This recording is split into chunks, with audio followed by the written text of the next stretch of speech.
রাসূল করিম সাল্লাল্লাহু আলাইহি ওয়াসাল্লাম যখন মেরাজে যাইতেছেন, সাথে জিবরাইল আলাইহিস সালাতু ওয়াসসালাম তিনিও আছেন। হঠাৎ করে দেখেন একদল ব্যক্তিদেরকে শাস্তি দেওয়া হচ্ছে।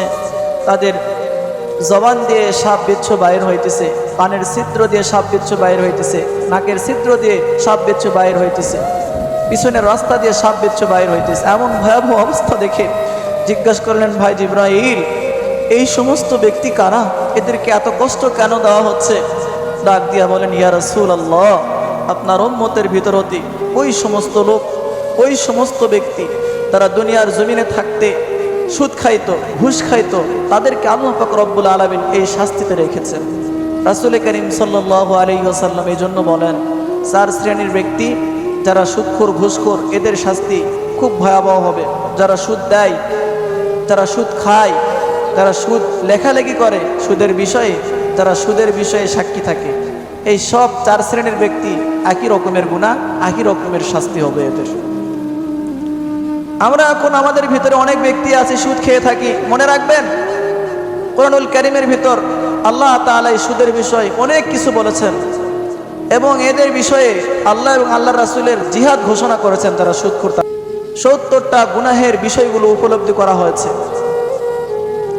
সর্বনিম্ন যেই গুনাহটা হয়, সেই গুনাহটা নিজের মায়ের সাথে ৭০ বার জিনা করলে যে পরিমাণ গুনাহ হয়, ওই পরিমাণ সুদখোরের আমল নামায় দেওয়া হয়। এখানে কোন ব্যক্তি আছেন যে নিজ মায়ের সাথে জিনা করবেন একবার? কোন ব্যক্তি আছেন পারবেন এটা? এমন কোনো ব্যক্তি নাই। কিন্তু সুদখোর যে সুদ খায়, সে যখন সুদ খায়, তারা আমল নামায় ওই রকমভাবে ৭০ বার নিজ মায়ের সাথে জিনা করলে যে সওয়াব, যে গুনাহ হয়, সেই গুনাহটা তার আমল নামায় চলে যায়। নাউজুবিল্লাহ। এমন কোন সন্তান আছেন যে নিজ মায়ের সাথে জিনা করবেন?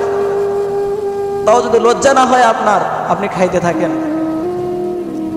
আর এই সুদখোর যারা আছেন, এটা সুদ খান, মনে রাখবেন এটা হলো কুকুর। আল্লাহ তাআলা হারাম করেছেন খাওয়া, শুকুর হারাম করেছেন, পরিবর্তে ছাগল আছে হালাল করেছেন, গরু আছে হালাল করেছেন।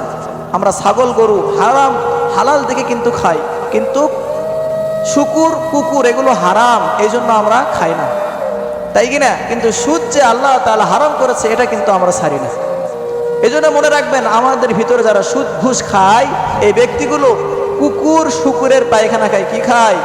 কুকুর শুকুরের পায়খানা খায়। বাড়ির যা চিন্তা করবেন, আমি যদি এই জিনিসে লিপ্ত থাকি, তাহলে আমি শুকুর কুকুরের পায়খানা খাইতেছি। কি খাইতেছেন? শুকুর কুকুরের পায়খানা খাইতেছেন। আপনি নাপাক জিনিস খাইতেছেন, আপনি হারাম জিনিস খাইতেছেন।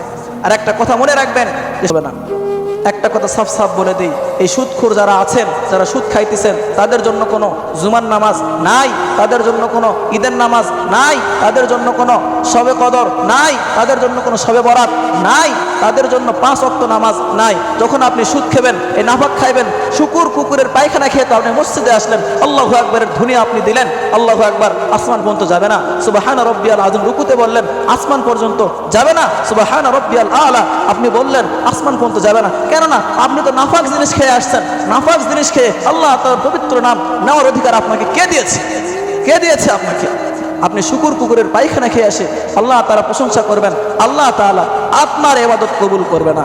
এই জন্য আপনি যদি সুদের টাকা, ঘুষের টাকা দিয়ে 20 তলা মসজিদ বানান, মাদ্রাসা বানান, খোদার কসম, খোদার কসম, একটা সওয়াব আপনার আমল নামায় আল্লাহ তাআলা দিবে না, কবুলও করবে না। রাসূল করিম সাল্লাল্লাহু আলাইহি ওয়াসাল্লাম এই জন্য বলেছেন, কোন ব্যক্তি যদি 10 দিরহাম দিয়ে একটা কাপড় কিনে, সেই কাপড়ে যদি 9 দিরহাম যদি ভালো টাকা হয় এবং 1 দিরহাম, 1 টাকা যদি হারাম থাকে, তো ওই কাপড়টা কিনছে 1 টাকা হারাম থাকার কারণে, বাকি যে 9 টাকা ছিল, এই 9 টাকা হারামে পরিণত হয়ে গেছে। ওই কাপড় পরে যদি সে নামাজ পড়ে, ওই নামাজ আল্লাহ তাআলা কবুল করবে না, কবুল করবে না। এই জন্য আমি আপনি যারা সুদ ঘুষ খাই, আমার আপনার রক্ত তো নাপাক, এই নাপাক রক্ত নিয়ে কেমনে আপনি মসজিদে আসেন?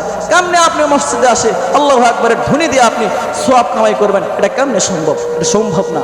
এই জন্য মনে রাখবেন, যারা আমরা সুদ ঘুষ খাই, মায়ের সাথে জিনায় লিপ্ত আছি, আমরা যারা সুদ ঘুষ খাই, শুকুর কুকুরের পায়খানা খাইতেছি, খাইতে থাকেন, খাইতে থাকেন। বলার দায়িত্ব আমি বলে গেলাম, করার মানার দায়িত্ব আপনার। মানলে মানেন, না মানলে, এটা দুনিয়া কিছু সময়ের জন্য আছেন, আখিরাত আমাদের পরে আছে। কবরে যাবেন, তখন টের পাবেন হুজুর কি বলছিল।